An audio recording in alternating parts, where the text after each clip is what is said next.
Okay, Aliens comic fans, not only are we back with issue 3 and 4 of Aliens Genocide, but this is where the bulk of the action starts. From our last issue, the Marines were just descending down to the aliens' homeworld, expecting the aliens there to be more docile than the Xenos that they've encountered elsewhere. Unfortunately for them, they have chosen to land right smack in the middle of an alien civil war. Not only are the Xenos out on the surface and fighting, but the Marines are having trouble to find a landing spot when the whole surface is covered with aliens fighting aliens. Luckily for these Marines, they have the anti-acid suit, so everyone is suiting up and getting ready for the landing. We now get to see another awesome piece of Colonial Marines tech here. They are able to put up a shield around them in order to keep the aliens off of them. They set up the initial shield around the perimeter of the landing craft, but there are still aliens inside the barrier that will need to be cleared out before the team can go any further. Clearing out the remaining aliens inside the force shield that they've set up doesn't prove to be too hard a task. Henriksen is in the zone and is wasting aliens left and right. After clearing out the area under the shield protection without losing any Marines, they start to think just how easy this mission is gonna be. Almost like they can't see the thousands of aliens just outside of their protection. The next move is going to be much harder than simply finding a parking spot. They need to expand the shield in order to move out and not be overrun by the xenomorphs. For now, the crew is resting and enjoying a front row seat to the Civil War battle of the century. You can tell how bad things are going to get here too. The Marines are way too full of themselves due to the landing going so well, but we all know what happens when you get too comfortable around creatures like the xenomorph. We even see Marines out playing horseshoes and even having a frickin' picnic. There is no way this is gonna end well. The thing is, they haven't really done anything yet. They still have to leave or expand the shield and make their way out to one of the hives, and that's going to prove to be much more difficult than landing a ship and throwing up a force field. The next step for the Marines after they've enjoyed lunch and the alien show in front of them is to extend that shield out. They have some pretty large turret guns on the ship, and they plan to blast an area free of the warring Xenos in order to fire out another shield generator to extend the area. The turret blasts go off just how they wanted them to in order to clear the area, but unfortunately for them, it lands on a Xeno, crushing it, allowing its acid to eat the generator before it can be activated. It looks to me like it would have been a good idea to add the acid resistance from the suits to the shield generators, but that's just me. The worst part is that in order to expand the shield wall, they had to let down the southern wall in order to fire off those turrets and shoot off the generator. Of course, when they drop the shield in this area, aliens pour into the newly opened gap, and the Marines have to fend off the wave of encroaching Xenos. Immediately, the Marines start getting overrun and killed. Even though Daniel is a company man, we actually get to see some leadership and compassion here from the guy, unlike other company men we've seen in the movies and in the comics. He is horrified by watching the Marines that he's come to respect on this mission get wiped out right in front of him. All for his company's profit. The sheer numbers of the aliens are washing over the Marines like a wave of death, and something has to be done quickly or this whole mission's gonna be a failure. The Marines know that they have to get someone on the turrets again in order to drive the alien horde back. Daniel and the men inside the lander, along with Dr. Bengali, the company doctor, are watching this chaos unfold in front of them. They hear the Marines cry out to put back up the southern shield wall, so Daniel rushes over to bring that section of shield back online, only to have the doctor grab his hand and stop him. Of course, Daniel threatens to kill the doctor, wondering why in the heck he would try to stop him. O'Connor, the other guy with Daniel and the doctor, says that the doctor's actually right, that if they would have raised the shield wall when the turret fire was going off, the shield would contain the blast and possibly even damage the lander craft. When asked if this is why the doc tried to stop him, he says, of course, that's why. But I get the feeling he's like most of company men in the Aliens universe and doesn't give a crap about human life, and he was actually doing this to try to get a Xeno specimen. After the shield wall gets put back up, the Marines now get a chance to rest and take stock after their first battle with the warring aliens. 5 Marines are dead, including Jastro, the guy that we've seen a lot carrying around the saxophone. While they're clearing up and taking care of their fallen comrades, they notice that the aliens are slightly different from each other. They realize that there are 2 warring factions of these aliens and not just one group. They aren't sure why they're fighting each other, but they figure out that this can be used to their advantage. The doctor says if they can sway the battle in the favor of one side of the aliens, then one hive will end up fairly unprotected as its warriors will be involved in the battle. The Marines can use this time and enter the less protected hive to get the royal jelly. It's Henriksen who comes up with the idea to just nuke the newer of the alien hives, or the red one in our case. In an even more surprising turn of events, our company man, Daniel, is actually showing remorse. He knows that his need for the jelly is causing people to die, and now he wants to go with the Major and her Marines into the nest. Not only do the Marines need the extra help after losing 5 of their own men, but he needs to clear his conscience by helping out with the mission.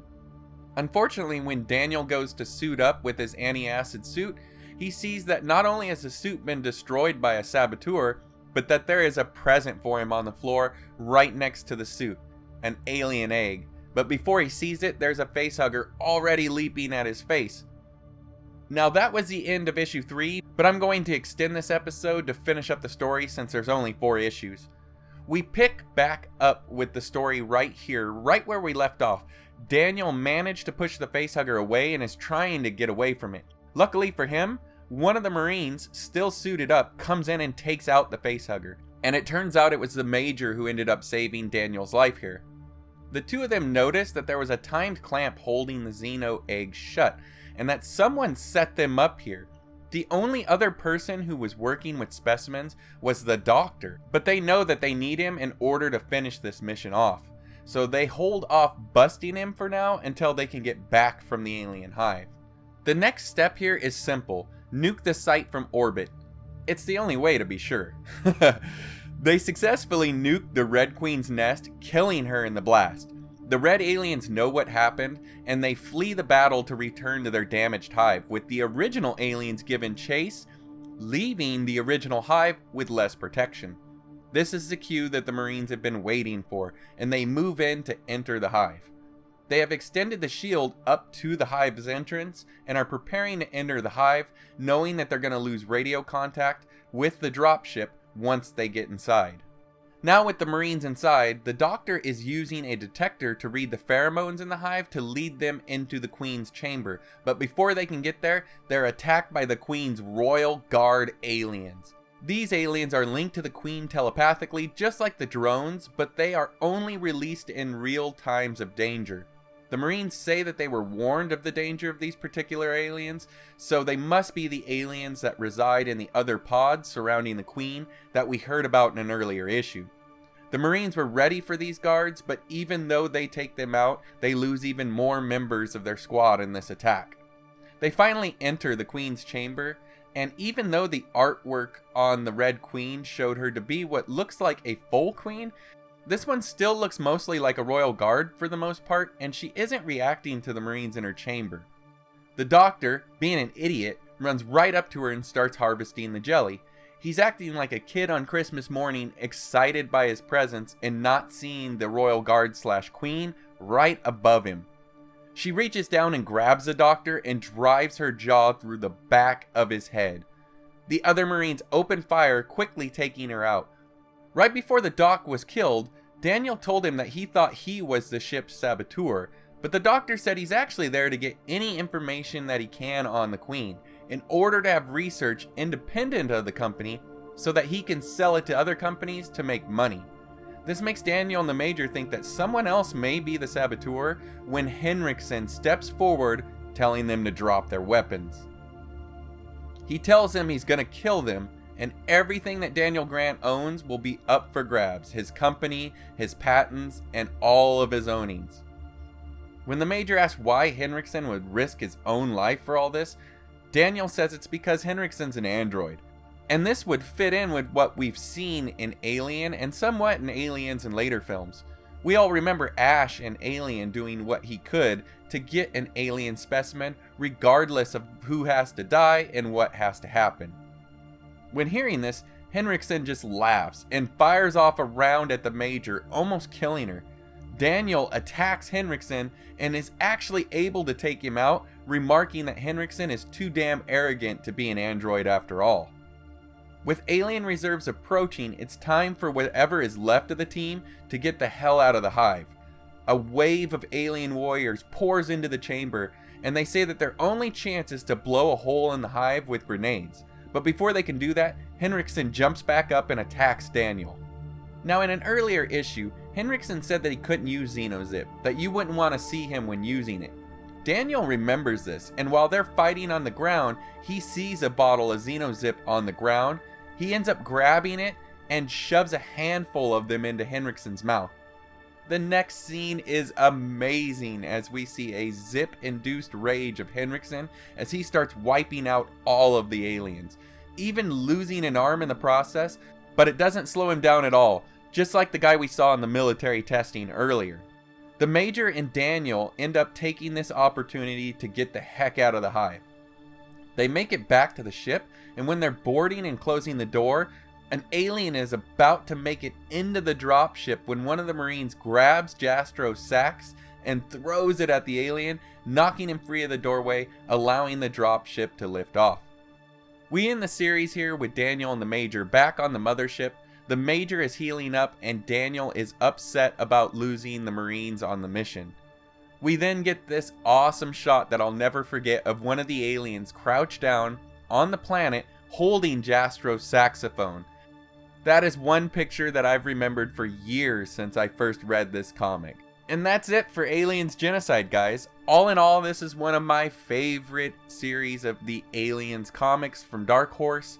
Seeing a variant of an alien is cool enough, but seeing aliens fight was just bonus. We've already seen the aliens fight all sorts of other heroes and monsters in the Versus comics, but to have aliens fight aliens was simply awesome.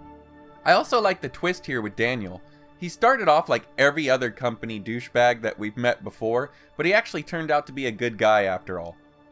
Even better, we didn't get the evil AI like they led us to believe, and I'm glad. That idea has been used too much already in the Alien stories. Instead, Henriksen wasn't an android working for the company, he was just a big guy taken by money and greed. And that's it for me on this series, guys. If you have any questions or comments, let me know down below. I do plan to cover all of the Aliens comics eventually, so stay tuned for the next series that I end up covering. If you liked the video, if you could leave a like, it helps out so much. And if you like the content, why not subscribe for even more Aliens goodness to come in the future? If you want to read this whole story for yourself, and I totally recommend that you do, there's several forms that you can get the Alien Genocide story in. You can try getting the 4 comics online from either eBay or Amazon, but Dark Horse also put out a trade paperback with Genocide in it, and the Omnibus from Aliens Volume 2 also has Genocide in it as well, and you can find both of those pretty easily online. So thanks again for watching, everybody, and I will see you next time.